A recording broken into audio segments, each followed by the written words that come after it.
সুপ্রিয় চাকরিপ্রত্যাশী বন্ধুরা, আপনাদের সবাইকে স্বাগতম জানাচ্ছি। আজকে আমরা আলোচনা করব খাদ্য অধিদপ্তরের অফিস সহকারী কাম কম্পিউটার মুদ্রাক্ষরিক পদে 10 জানুয়ারি 2025 তারিখে যে পরীক্ষা অনুষ্ঠিত হয়েছে তার সম্পূর্ণ প্রশ্ন ব্যাখ্যা সহ সমাধান নিয়ে। এই প্রশ্নের পূর্ণমান ছিল 100 এবং সময় ছিল 90 মিনিট।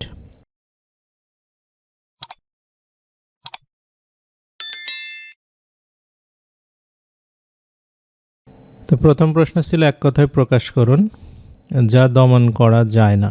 এটা হচ্ছে অদম্য। সকলের জন্য হিতকর, এটা হচ্ছে সর্বজনীন। মৃতের মতো অবস্থা যার, মুমূর্ষু। যে বিষয়ে বিতর্ক নেই, অবিসংবাদী। এবং হাতির বাসস্থান, এটা হচ্ছে গজগৃহ। বাগধারাগুলোর সঠিক অর্থ লিখুন। প্রথমে ছিল অরণ্যে রোদন, এটা হচ্ছে নিষ্ফল আবেদন বা বৃথা চেষ্টা। ইঁদুর কপালে মানে মন্দভাগ্য। খণ্ডপ্রলয় অর্থাৎ তুমুল কাণ্ড। সাপে বর মানে অনিষ্টে ইষ্ট লাভ মানে খারাপ কিছুতে ভালো কিছু পাওয়া। তামার বিষ অর্থের কুপ্রভাব।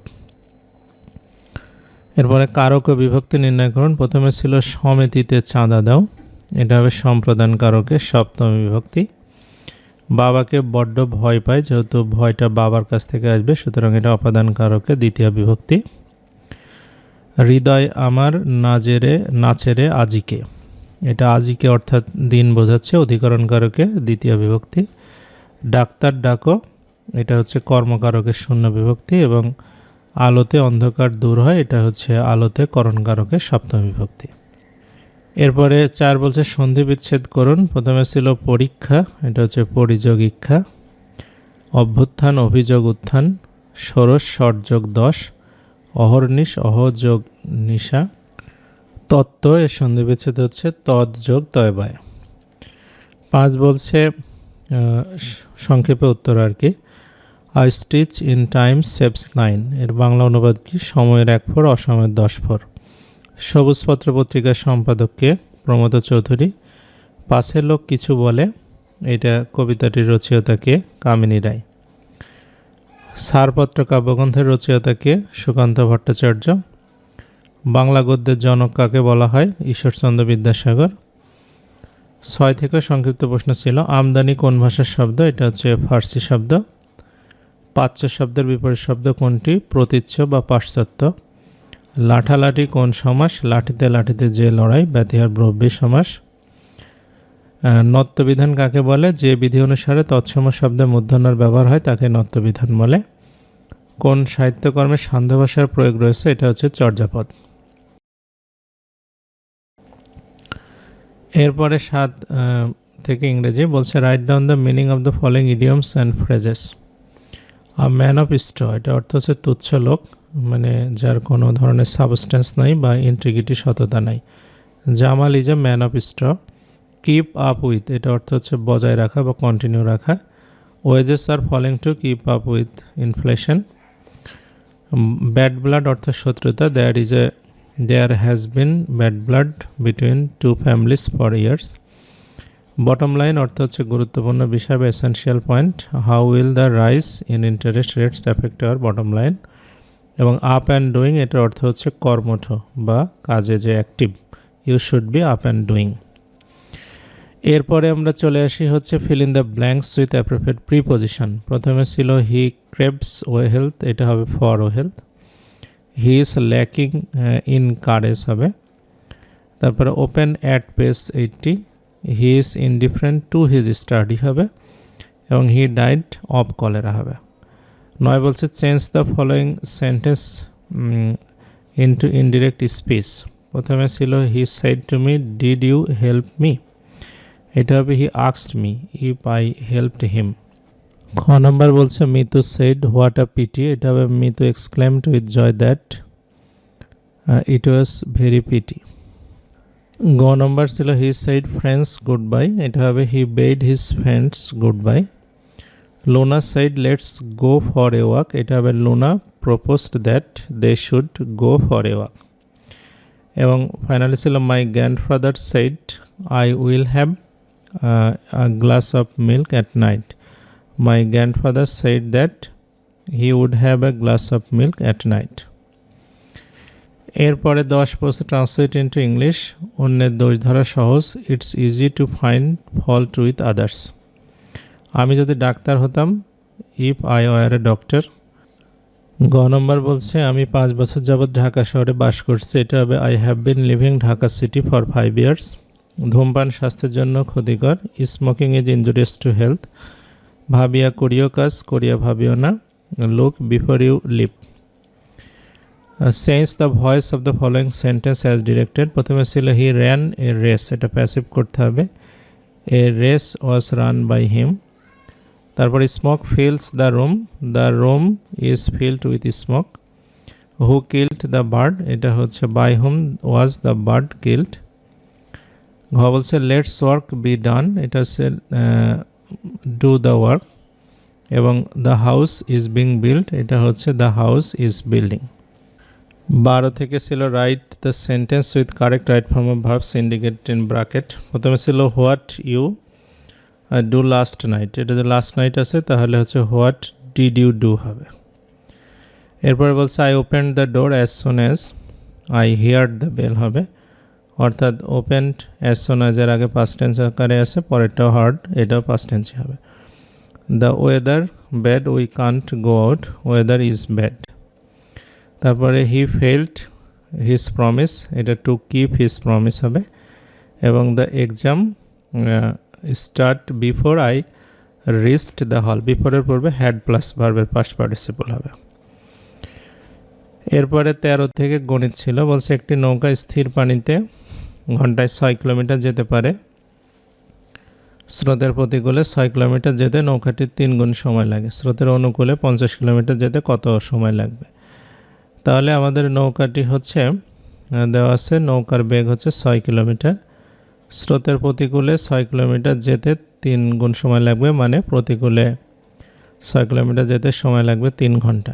তাহলে হচ্ছে প্রতিকূলে বেগ হবে 2 কিলোমিটার প্রতি ঘন্টা। তাহলে আমরা হচ্ছে স্রোতের বেগ যদি বের করতে চাই, তাহলে প্রতিকূল বেগ হচ্ছে আমাদের 2 কিলোমিটার আর নৌকার বেগ হচ্ছে 6 কিলোমিটার। তাহলে এটা বিয়োগ করলে আমরা 4 কিলোমিটার পেয়ে যাব হচ্ছে স্রোতের বেগ। তাহলে স্রোতের অনুকূলে বেগ হবে নৌকার বেগ প্লাস স্রোতের বেগ যোগ করলে 10 কিলোমিটার প্রতি ঘন্টা, আর স্রোতের অনুকূলে 50 কিলোমিটার যেতে সময় লাগবে 50/10 অর্থাৎ 5 ঘন্টা। 14 বলছে যে বার্ষিক শতকরা 8 টাকা মুনাফায় 62,500 টাকা 3 বছরের চক্রবৃদ্ধি মূলধন কত হবে? তো আমরা জানি হচ্ছে চক্রবৃদ্ধি মূলধনের একটা সূত্র আছে সি 1 + r/100 পাওয়ার n, যেখানে হচ্ছে আসল 62,500 টাকা, পি এর মান, সুদের হার r% অর্থাৎ 8, সময় হচ্ছে n মানে 3 বছর। তো আমরা মানগুলো বসাই, 62,500 1 + 8/100 পাওয়ার 3। তো এটাকে আমরা যদি ক্যালকুলেশন করি তাহলে 62,500 108/100 পাওয়ার 3। তো 108/100কে আমরা হচ্ছে 3 বার লিখব, কারণ পাওয়ার যেহেতু 3 আছে। তাহলে এখান থেকে আমরা কাটাকাটি করলে হবে 78,732 টাকা। এটাই হচ্ছে আমাদের চক্রবৃদ্ধি মূলধন। 15 বলছে যে উৎপাদক বিশ্লেষণ করুন, x³ - 6x² + 11x - 6। তো এটাকে আমরা হচ্ছে সূত্রে ভাঙার চেষ্টা করব। প্রথমে x³ - 3 × x² × 2 + 3x × 2² - 2³ অর্থাৎ a³ - 3a² b + 3ab² + b³। এখানে আমাদের 12টা x হয়ে যাচ্ছে, একটা x মাইনাস করে দেব, আর এখানে 8 হয়ে যাচ্ছে 2 এর উপরে কিউব দিলে, তাহলে 2 যোগ করলেই হবে। তাহলে এখানে x - 2 হোল কিউব -1 কমন নিলে x - 2, তাহলে এটা x - 2 কমন নিলে x - 2 হোল স্কয়ার -1। এটা আবার সূত্র লিখব, অর্থাৎ হচ্ছে x - 2 + 1 x - 2 - 1, তার মানে x - 2 x - 1 x - 3 অর্থাৎ x - 1 x - 2 x - 3, এটা হচ্ছে উৎপাদক। 16 বলছে যে x⁴ + 2x² + 1 = 5x² হলে x + 1/x এর মান কত হবে? তা আমরা যেটা দেওয়া আছে সেটা আগে লিখব। উভয় পাশে x² দিয়ে ভাগ করে দেব, অর্থাৎ x² + 2 + 1/x² = 5 হবে। 2 কে ওই পাশে বিয়োগ করে দিলে x² + 1/x² = 3 হবে। তো এক্স স্কোয়ার প্লাস 1/x স্কোয়ারের সূত্র আমরা জানি x plus 1/x whole square minus 2x 1/x equal to তাহলে 3, তাহলে x plus 1/x whole square equal to 3 আর 2 এর পাশে 5 হবে, তার মানে এক্স প্লাস 1/x এর মান হবে √5। এরপরে 17 বলছে 1 + 5 + 9 এটা 81 সমান কত। তাই আমরা প্রথমে আগে পদের সংখ্যাটা বের করব, অর্থাৎ প্রথম পদ মাইনাস শেষ পদ মাইনাস প্রথম পদ ডিভাইড বাই পার্থক্য হচ্ছে 4 + 1, অর্থাৎ হচ্ছে এখানে পদের সংখ্যা হবে টোটাল 21টা। আর সমষ্টির সূত্র হচ্ছে আমাদের শেষ পদ যোগ প্রথম পদ ভাগ 2 গুণন পদের সংখ্যা, অর্থাৎ 21 লিখলে হবে। 81 আর 1 82, 82কে 2 দিয়ে ভাগ করলে 41 আর 21 গুণ করলে 861 হবে উত্তর। এরপরে সাধারণ জ্ঞান, প্রথমে বলছে সুয়েজ খাল কোন দুটি মহাসাগরকে যুক্ত করেছে? ভূমধ্যসাগর, লোহিত সাগর। বিশ্ব খাদ্য দিবস কোন তারিখে পালন করা হয়? 16 অক্টোবর। ইন্টারনেটের জনককে? ভিন্টন গেসার্ভ। কম্পিউটার ভাইরাসকে একটি ক্ষতিকারক প্রোগ্রাম। ওজোন স্তরে বায়ুমণ্ডলে কোন স্তরে অবস্থিত? এটা স্ট্র্যাটোমণ্ডল।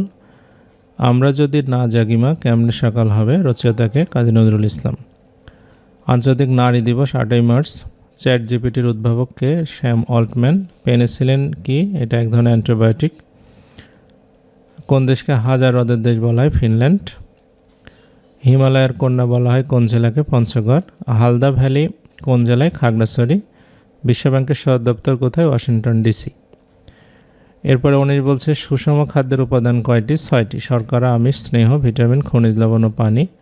20 হচ্ছে বিমস্টেকের পূর্ণরূপ কি? বিমস্টেকের পূর্ণরূপ হচ্ছে বে of Bengal initiative for multi-sectoral technical and economic cooperation. 21 ছিল হচ্ছে 2026 সালে বিশ্বকাপ ফুটবলের আয়োজক দেশ কয়টি ও কী কী? যুক্তরাষ্ট্র, কানাডা ও মেক্সিকো, 3টি। তো এই ছিল প্রশ্ন সমাধান। ভালো লাগে লাইক, কমেন্ট, শেয়ার, সাবস্ক্রাইব করবেন। আমাদের ফেসবুক পেজের সাথে আমাদের সঙ্গেই থাকবেন।